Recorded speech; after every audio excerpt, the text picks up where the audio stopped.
Bergarako Itesak eta Itesa barruan Alex Barrusok eragindako enpresa da Jan Itxamon Bergara. Ia 25 urteko ibilbidea dugu, nun automozio, eoliko, eguzki energia, eraikuntza eta trenen fabrikaziorako erabiltzen diren piezen errekubrimentu metalikoak egiten ditugu. Bergarako torlojugintza zein Euskal Herriko eta Espainiako gune ezberdinetako hainbat ekoizleentzat lan egiten dugu. Bi errekubrimentu mota egiten ditugu. Bata zink lamelarra, Aribar industrialdeko plantan, bai baino bidez, zein spray bitartez.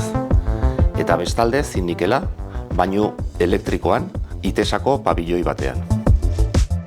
Enpresaren ezaugarrien artean nabarmenduko nituzke kalitatea, bai kalitatearen kudeaketa, zein prozesu eta errekubrimenduaren kalitate maila.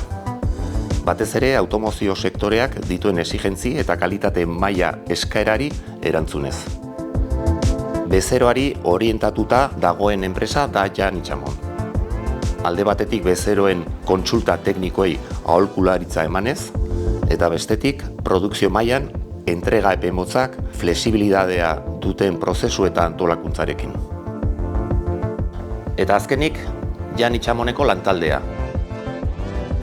Profesionala eta eskarmentu handikoa. Baiarako metal eta industriari atxikitutako lantaldea.